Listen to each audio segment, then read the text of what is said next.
Welcome to study click. आप सबका most welcome हमारे यूट्यूब चैनल स्टडी क्लिक पे है। आज सेल बायोलॉजी के अंदर most important topic cell signalling, cell receptor and signal transduction से रिलेटेड बेसिक क्वेश्चन मैं आपके सामने लेकर आया हूं, जो बहुत ही इंपॉर्टेंट आपके एग्जाम के लिए हो सकता है। तो जो टॉपिक आपका सामने है वो दिया हुआ है, आप देख सकते हैं स्क्रीन पे। सेल सिग्नलिंग, सेल रिसेप्टर और सिग्नल ट्रांसडक्शन, जो बेसिक क्वेश्चन इंपॉर्टेंट होते हैं, बार बार क्वेश्चन में आते हैं, उनको देखेंगे। Question number first, question number first आपके सामने है, आप देख सकते हैं कि which cell, what is the cell signalling. Question आपके सामने, what is the cell signalling. आप बताएंगे मुझे सेल सिग्नलिंग क्या है। What is the cell signalling. A option, the process of cell division. B option, the exchange of genetic material between the cell. C option, the transmission of information between cell to regulate their activity। और D option, the synthesis of protein within the cell. क्या option होगा? Check करिए अपने knowledge को। बहुत basic सा question मैं लेके आया, इसके बाद बहुत टफ भी क्वेश्चंस आएंगे, लेकिन अभी बहुत बेसिक से क्वेश्चंस हैं जो आपको नॉलेज की जरूरत है। देखेंगे तो करेक्ट आंसर क्या होगा। सेल सिग्नलिंग बेसिकली क्या करता है? Transmission of information between cell to regulate their activity. कहते हैं कि सेल सिग्नलिंग, एक सेल कैसे दूसरे सेल से कम्युनिकेट करती है, उस प्रोसेस को ही कहते हैं cell signalling. How one cell communicate with the another cell. तो आप देखेंगे the transmission of information between cell to the regulate their activities का करेक्ट आंसर होगा transmission of the information between the cell to regulate them. Cell signalling is a process by which cell communicate and transmit information to regulate their further cellular activity। एक cell दूसरी cell से communicate करती है, message को transfer करती रहती है और डिफरेंट सेलुलर एक्टिविटी को कंप्लीट करती रहती है। इस प्रोसेस को ही कहते हैं सेल सिग्नलिंग। सेल सिग्नलिंग में कुछ इंपॉर्टेंट प्लेयर्स होते हैं, जैसे signal molecule, receptors, intercellular second messengers. ये कुछ इंपॉर्टेंट प्लेयर्स होते हैं जो इसको परफॉर्म करते रहते हैं। स्टेज ऑफ सिग्नल ट्रांसडक्शन की मैं बात करूं तो अगर आप देखो तो आप सेल सिग्नलिंग बेसिकली 3 स्टेप पे कंप्लीट होती है, इसको देख सकते हैं। पहला होता है रिसेप्शन, बी होता है ट्रांसडक्शन और सी ऑप्शन होता है रिस्पांस। जब कोई सिग्नल मॉलिक्यूल, मान लीजिए कोई सेल चाहती है दूसरी सेल से कुछ वर्क करना, तो वो क्या करती है? सिग्नल मॉलिक्यूल को रिलीज करती है। तो आप देख सकते हो सिग्नल मॉलिक्यूल रिलीज हुआ, रिसेप्टर से बाइंड होता है, इस प्रोसेस कहते हैं रिसेप्शन। दूसरा होता है ट्रांसडक्शन। ट्रांसडक्शन का मतलब cascading of signal transfer. Signal transfer होता है डिफरेंट इंटरमीडिएट प्रोटीन्स के द्वारा इनसाइड द सेल। और रिस्पांस के अंदर क्या होता है? टारगेट एक्टिविटी को कंप्लीट किया जाता है, टारगेट सेलुलर रिस्पांस को एक्टिवेट किया जाता रहता है। तो 3 स्टेज में सेल सिग्नलिंग होती है, रिसेप्शन, ट्रांसडक्शन और रिस्पांस। ये आप देख सकते हैं सेल के बाहर रिसेप्शन, सिग्नल मॉलिक्यूल कैसे रिसेप्टर से बाइंड करता है इस प्रोसेस को, ट्रांसडक्शन इनसाइड द सेल, और रिस्पांस क्या एक्टिविटी करना होता है। Next question, which of the following is not a type of cell signaling। कौन सेल सिग्नलिंग का एक टाइप नहीं है? बहुत इंपॉर्टेंट क्वेश्चन है, बहुत बेसिक सा है। A autocrine signalling, B endocrine signalling, C paracrine signalling और डी क्या है? Intracrine signalling. आपको बताना है, अगर आपने सेल सिग्नलिंग को अच्छे से पढ़ा है, कौन सा सेल सिग्नलिंग का माध्यम नहीं है। यहाँ पे ध्यान रखिएगा, लिखा हुआ है नॉट, तो नॉट को थोड़ा सा दिमाग से पढ़ना भी है। नॉट लिखा है, नॉट। तो करेक्ट आंसर इसका क्या होगा? करेक्ट आंसर आप रिप्लाई देंगे। करेक्ट आंसर इसका क्या होगा?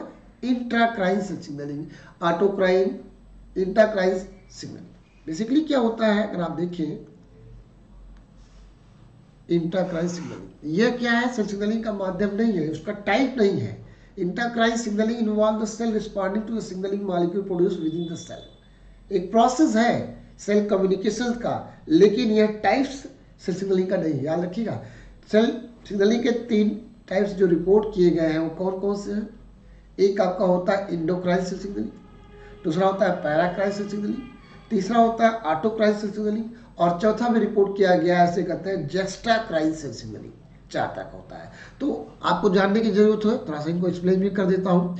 इंडोक्राइन सेल सिग्नलिंग का मतलब क्या होता है? अगर आप इसको देखें, इंडोक्राइन सेल सिग्नलिंग के अंदर हम पढ़ते हैं एंडोक्राइनोलॉजी जैसा जानते हैं, डिफरेंट जो हार्मोन्स होते हैं वह एंडोक्राइन के अंदर स्टडी किए जाते हैं। एंडोक्राइन में क्या होता है, एक सेल सिग्नल मॉलिक्यूल को रिलीज करती है। जैसे ये सेल देखिए, इस सेल ने क्या किया, सिग्नल मॉलिक्यूल को रिलीज किया और ये ब्लड वेसल्स के द्वारा, ये सिग्नल मॉलिक्यूल ब्लड वेसल के द्वारा डिस्टेंस अवे, दूर की सेल जो होती है, जो सेकेंड सेल है, इसके ऊपर क्या लगा हुआ है, रिसेप्टर्स। तो आपने बताया क्या, एक सेल ने सिग्नल मॉलिक्यूल को रिलीज किया ब्लड स्ट्रीम के द्वारा, वह डिस्टेंस हमें दूर की सेल के ऊपर जाता है, उसके ऊपर रिसेप्टर बना हुआ होता है, रिसेप्टर सिग्नल मॉलिक्यूल से बाइंड करता है और उसी के रिस्पांस में क्या करता है, इंफॉर्मेशन इनसाइड द सेल भेजता है और जो वर्क करना होता है वो कंप्लीट करता रहता है। जैसे आप देख सकते हो, इंसुलिन सेल सिग्नलिंग एक हार्मोन्स है, उसको एंडोक्राइन के अंदर स्टडी करते हैं। दूसरी तरह की सेल सिग्नलिंग होती है पैराक्राइन सेल सिग्नलिंग। जब एक सेल अपने नाइबरिंग सेल, अपने पड़ोस वाली सेल को मैसेज देती है, सेल कम्युनिकेट करती है, उसे कहते हैं पैराक्राइन सेल सिग्नलिंग। आप देख सकते हो, ये सेल फर्स्ट है और ये सेल सेकेंड है, ये नियर सेल है, नियर बाई। इसने क्या किया, सिग्नल मॉलिक्यूल को रिलीज किया, इसने रिसेप्टर के द्वारा उसको क्या किया, एक्सेप्ट किया और इस तरह से क्या हुआ, एडजेसेंट टारगेट सेल को जब मैसेज देता है उसे कहते हैं पैराक्राइन। तीसरा होता है autocrine cell signalling. Autocrine cell signalling, autocrine cell signalling में क्या होता है, जब सेल खुद के द्वारा खुद को मैसेज देती है उसे कहते हैं ऑटोक्राइन सेल। ऑटो में होता है सेल, खुद को, और ऐसा कहाँ हमको देखने को मिलता है, देखिए इस सेल ने क्या किया, सिग्नल मॉलिक्यूल को रिलीज किया और अपने ही रिसेप्टर से बाइंड करके मैसेज दिया। बहुत इंपॉर्टेंट है। ऑटोक्राइन सेल सिग्नलिंग बेसिकली क्या होती है, कैंसर सेल फॉलो करती है, याद रखिएगा, कैंसर सेल, कैंसर के अंदर यही कारण, ऑटोक्राइन सेल सिग्नलिंग के कारण क्या होता है, बहुत फास्ट वो अपने आप को मैसेज देता है और सेल डिवीजन करता है, कंट्रोल सेल डिवीजन करता रहता है। तो आपको याद होना चाहिए, सेल सिग्नलिंग बेसिकली क्या होता है, इंडोक्राइन, पैराक्राइन, ऑटोक्राइन। एक होता है जस्टाक्राइन सेल सिग्नलिंग, यहाँ प्रोटीन टू प्रोटीन इंट्रैक्शंस होता है, कहते हैं फिजिकल कांटेक्ट जरूरी है जहाँ पे सेल को मैसेज देना होता है। तो इसका अगर डिटेल लेक्चर चाहिए तो आप मेरे यूट्यूब चैनल पर विजिट करिए, मैंने पूरे डिटेल से सेल सिग्नलिंग के बारे में बात की है। Next question, which type of the cell signalling involve signalling molecule acting on the same cell that produce them.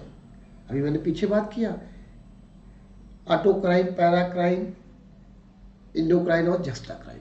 यहाँ को बताना है कि ऐसा सिग्नल मॉलिक्यूल जो अपने ही ऊपर एक्ट करता है उसे क्या कहते हैं, कैरेक्टरिस्टिक्स का क्या होगा, आपको मैंने अभी बात किया पीछे, autocrine cell signalling. Autocrine cell signalling जो होता है, autocrine cell signalling occur when a cell respond to the signalling molecule produced and affect its own behaviour, अपना खुद का बिहेवियर को अफेक्ट करता रहता है। सिग्नल मॉलिक्यूल रिलीज करता है, अपने ही रिसेप्टर बाइंड करता है, जैसे कि कैंसरस सेल होती रहती है। ये आपको मैंने बात किया। नेक्स्ट क्वेश्चन वो देख सकते हैं, ऑटोक्राइन में आप देख सकते हैं ये जो घटना हो रही है ऑटोक्राइन सेल सिग्नलिंग के अंदर, आप यहाँ पे इस चीजों को देख रहे हैं। ऑटोक्राइन सेल सिग्नलिंग के अंदर target site on the same cell के ऊपर होता है। What are the primary function of the cell signalling in the multicellular organism. Cell signalling का प्राइमरी फंक्शन मल्टीसेलर ऑर्गेनिज्म के अंदर क्या होता है, A option, regulating cell division and mitosis, B maintaining cellular respiration, C coordinating cellular activity and responses to the environmental changes, और D option है facilitating process protein synthesis। तो correct answer क्या होगा, सभी लोग रिप्लाई देंगे। करेक्ट आंसर क्या होगा सेल सिग्नलिंग का, जैसा कि आप पढ़े हैं बताएंगे। ये क्या करता है, कोऑर्डिनेट, इसका सी ऑप्शन, सेल के बीच में कोऑर्डिनेशन क्रिएट करता है ताकि जो भी सेलुलर एक्टिविटी उसको क्या किया जाए, कंप्लीट किया जा सके। तो इसका करेक्ट आंसर क्या होगा, C, coordinating cellular activity and responses to the environmental changes. Cell signalling coordinates cellular activity and enables cell to the respond to the changes in their environments, ensuring proper functioning in the multicellular organism. तो ये explanation important हो सकता है आपके लिए। Next question, which class of cell signaling molecule includes hormones that travel through the blood stream to reach the target cell। अभी मैंने पीछे बात किया था, किस क्लास की सेल सिग्नलिंग के अंदर हार्मोन्स ट्रेवल करता है ब्लड स्ट्रीम के द्वारा टारगेट सेल के पास, उसका नेचर क्या होता है, पेप्टाइड्स या ऑप्शन स्टेरॉइड्स, एमाइंस, लिपिड्स। तो आपको रिप्लाई देना है, इसका करेक्ट आंसर क्या होगा, स्टेरॉइड्स। स्टेरॉइड्स हार्मोन्स जो होते हैं जैसे टेस्टोस्टेरोन हो गया, एस्ट्रोजन हो गया, ये सब बहुत इंपॉर्टेंट होते हैं, such as the testosterone, oestrogen lipid based signalling molecule होते हैं that travel to the blood stream to the reach their target होता है। जो लिपिड बेस्ड के कहते हैं, आपने पढ़ा होगा लाइपोफिलिक और हाइड्रोफिलिक। जो लिपिड सॉल्युबल होते हैं उसे लाइपोफिलिक कहते हैं, जो हाइड्रोफिलिक होते हैं, जो लिपिड सॉल्युबल नहीं होते हैं, जो प्लाज्मा मेम्ब्रेन को नहीं क्रॉस कर पाते हैं उसे हाइड्रोफिलिक बोलते हैं, जो प्लाज्मा मेम्ब्रेन को क्रॉस कर सकते हैं उसको बोलते हैं लाइपोफिलिक। तो दो तरह के सिग्नल मॉलिक्यूल होते हैं, हाइड्रोफिलिक और लाइपोफिलिक। जो स्टेरॉइड नेचर के हार्मोन्स होते हैं टेस्टोस्टेरोन, एस्ट्रोजन से लिपिड बेस्ड सिग्नलिंग मॉलिक्यूल होते हैं। लाइपोफिलिक सिग्नल मॉलिक्यूल होते हैं जो टारगेट सेल को प्रभावित करते रहते हैं। How do cell signalling molecule transmit information to the target cell? किस तरह से सिग्नलिंग मॉलिक्यूल ट्रांसमिट करते हैं इंफॉर्मेशन को टारगेट सेल तक? By direct exchange of genetic material, genetic material को ट्रांसफर करके, B option. By diffusing through the cell membrane and binding to the intracellular receptors, C option. By releasing enzyme into the extracellular fluid, D option. By converting energy into mechanical force. आपको बताना है कि signalling molecule कैसे information को transfer करते हैं target cell तक। तो करेक्ट आंसर इसका क्या होगा? इसका करेक्ट आंसर क्या होगा? B option. तो हम देखते हैं बी ऑप्शन क्यों। क्या होता है, जैसा कि मैंने आपको बताया कि सिग्नल मॉलिक्यूल जो होते हैं सेल सिग्नलिंग के लिए दो इंपॉर्टेंट कंपोनेंट है, signal molecule, receptors, intracellular second messenger, ये इंपॉर्टेंट प्लेयर्स होते हैं। जिनमें जब सिग्नल मॉलिक्यूल क्या करता है, मैंने आपको बताया सिग्नल मॉलिक्यूल जब होता है, अगर ये दो तरह का होता है, एक लिपिड सॉल्युबल जिसे कहते हैं लाइपोफिलिक, और एक आपका होता है हाइड्रोफिलिक। जो हाइड्रोफिलिक होता है not cross the plasma membrane, और ये क्या करता है, क्रॉस कर सकता है प्लाज्मा मेम्ब्रेन। तो आप देखो कि सिग्नल मॉलिक्यूल या तो लाइपोफिलिक हो या तो हाइड्रोफिलिक होता है। जो लाइपोफिलिक होता है, लिपिड सॉल्युबल होता है, वो प्लाज्मा मेम्ब्रेन को क्रॉस कर जाता है, इंट्रासेलुलर रिसेप्टर से बाइंड करता है और सिग्नल को ट्रांसफर करता है। आप देख सकते हो जो लाइपोफिलिक सिग्नल मॉलिक्यूल होता है ये प्लाज्मा मेम्ब्रेन को क्या करता है, क्रॉस कर जाता है, ये इंट्रासेलुलर जो रिसेप्टर्स होता है आके यहाँ बाइंड करता है सिग्नल मॉलिक्यूल, और कौन सा, लाइपोफिलिक वाला। लेकिन जो हाइड्रोफिलिक होता है वह सेल सरफेस रिसेप्टर से बाइंड करता है, वो प्लाज्मा मेम्ब्रेन को क्रॉस नहीं कर सकता है। तो दो कॉन्सेप्ट आपको जानना है, लाइपोफिलिक एंड हाइड्रोफिलिक। आप देख सकते हो रिसेप्शन, जैसे ये एग्जांपल अगर आप देखो तो यहाँ सिग्नल मॉलिक्यूल किसका ट्रांसफर हो रहा है, मैंने बोला कि ये जो प्रोसेस आपका है सिग्नल मॉलिक्यूल जो होता है हाइड्रोफिलिक नेचर का है।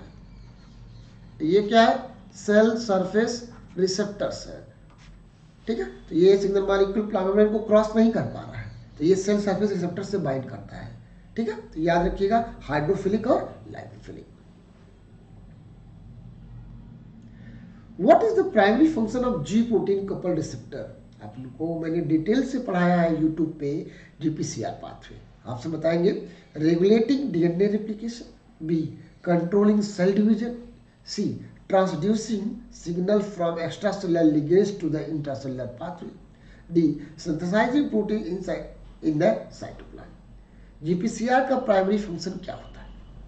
तो करेक्ट आंसर इसका क्या होगा, रिप्लाई दीजिए सभी लोग। इंपॉर्टेंट क्वेश्चन आपके लिए है, ये इंपॉर्टेंट क्वेश्चन है।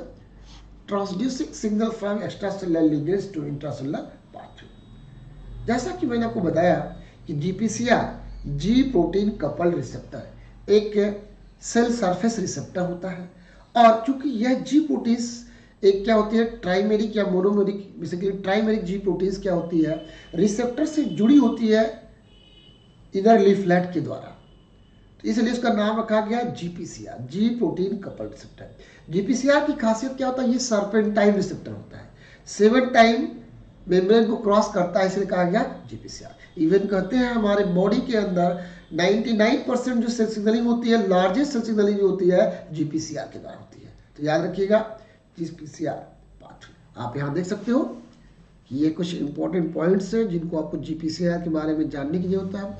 इसे बोलते हैं सर्पेंटाइन रिसेप्टर। क्या बोलते हैं, 1 2 3 4 5 6, एक और आपका आ गया 7,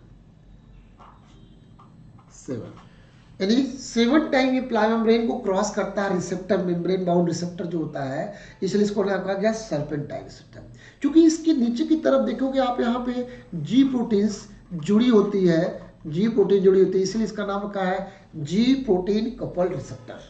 मैंने कहा largest group of the cell signalling, हमारे बॉडी का 80% जो सेल सिग्नलिंग होता है जीपीसीआर पाथवे से, चाहे स्मेल का टेस्ट हो, चाहे लाइट का हो, चाहे विजन हो, चाहे कोई बहुत सारी, चाहे हार्मोनल्स, ये सारे कंट्रोल करता है जीपीसीआर करते हैं। तो जीपीसीआर क्या करता है, एक्स्ट्रा सेलुलर मैसेज को इनसाइड द सेल पहुंचाता है थ्रू सेल सरफेस रिसेप्टर। मैंने कहा इसके दो डोमेन्स होते हैं, एक extra cellular ligands binding domain, intracellular क्या होता है, डोमेन्स होता है, बीच में ट्रांस मेम्ब्रेन डोमेन्स होता रहता है। Which of the following is a characteristic feature of the receptor tyrosine kinase? RTK pathway का क्या कैरेक्टरिस्टिक फीचर है? तो ये भी सेल सिग्नलिंग हमने बात किया है, हमारे YouTube चैनल पे आप देख सकते हैं। आरटीके पाथवे क्या है? A option, they directly regulate the gene expression in the nucleus. B option, they are only found in the prokaryotic cell. C option, they are activated by the G proteins. D option, they possess intrinsic enzyme activity and phosphorylated tyrosine residue. Correct answer क्या होगा? सभी लोग reply देंगे, बहुत important question है। इसका answer क्या होगा? इसका आंसर ये होगा कि आरटीके नाम ही है रिसेप्टर टायरोसिन काइनेज, ऐसा रिसेप्टर जो इनबिल्ड एंजाइम एक्टिविटी रखता है। इंट्रिंसिक काइनेज एक्टिविटी का मतलब क्या होता है कि उसके पास इंट्रिंसिक काइनेज एक्टिविटी क्या होती है, जहां पे टायरोसिन रेजिड्यू होता है उसका फॉस्फोराइलेशन होता है, इसलिए नाम रखा गया है RTK. Have the intrinsic enzyme activity which allow the phosphorylate the tyrosine residue and activate downstream signalling pathway. आपके लिए इंपॉर्टेंट है। बेसिकली क्या होता है, अगर मैं बात करूं तो आरटीके पाथवे में आप देख सकते हैं, ये क्या होता है, इसे हम बोलते हैं, इसमें 3 स्टेप होता है। अगर मैं बात करूं, एक आपका होता है लिगेंड्स बाइंडिंग डोमेन, एलबीडी कहता है, जहां से सिग्नल मॉलिक्यूल्स और लिगेंड्स बाइंड करता है। लिगेंड्स बाइंड, लिगेंड पहला स्टेप होता है, लिगेंड्स बाइंडिंग होती है। जो रिसेप्टर्स होता है, रिसेप्टर की जो मेम्ब्रेन के अंदर पाया जाता है उसको कहते हैं टीएमडी, ट्रांस मेम्ब्रेन डोमेन बोला जाता है। और जो इनसाइड जो होता है उसे कहते हैं, इसे बोलते हैं साइटोसोलिक डोमेन, साइटोसोलिक। तो आपने देखा कि जो रिसेप्टर होता है, रिसेप्टर टायरोसिन काइनेज में 3 डोमेन होते हैं। लिगेंड्स बाइंडिंग डोमेन जो मेम्ब्रेन से बाहर होता है, इनसाइड जो मेम्ब्रेन होता है उसको बोलते हैं टीएमडी, और जो सबसे अंदर होता है उसे बोलते हैं साइटोसोलिक डोमेन। इसी साइटोसोलिक डोमेन पे आप देख रहे हो टायरोसिन रेजिड्यू पाए जाते हैं, टायरोसिन रेजिड्यू पाए जाते हैं, टायरोसिन रेजिड्यू पाए जाते हैं। तो आप देखो कि लिगेंड्स की पहला स्टेप बाइंडिंग होती है, दूसरा स्टेप में क्या होता है, इसमें डाइमराइजेशन होता है। 2 मोनोमर्स जो रिसेप्टर्स होते हैं वो पास आते हैं, उसे कहते हैं डाइमराइजेशन। और तीसरा प्रोसेस होता है ऑटोफॉस्फोराइलेशन। जो यहाँ पे नीचे की तरफ आप देख रहे हैं ना, ये जो टायरोसिन्स होते हैं इनके ऊपर क्या होता है, लिगेंड्स बाइंड करेगा, डाइमराइजेशन होगा, और ऑटोफॉस्फोराइलेशन कहते हैं जो टायरोसिन रेजिड्यू उसके ऊपर फॉस्फेट का क्या होता है, एडिशन होता है, फॉस्फोराइलेशन होता है। इन 3 प्रोसेस के द्वारा रिसेप्टर टायरोसिन काइनेज क्या होता है, फुल्ली एक्टिवेटेड रिसेप्टर कहलाता है, सिग्नल को ट्रांसफर करता रहता है। इस तरह से आप देख सकते हो, ये इंपॉर्टेंट क्वेश्चंस थे, कुछ इंपॉर्टेंट क्वेश्चन हमारे आपसे बात किया इसके बारे में। और अगली बात करें, what is the primary function of second messenger in the cell signal. Intracellular second messenger का काम क्या होता है? To activate receptor tyrosine kinase, to amplify the signal and propagate its inside the cell. C, to regulate DNA replication during cell division, to directly regulate gene expression in the nucleus. क्या होगा? Second messenger का काम क्या होता है cell signalling में?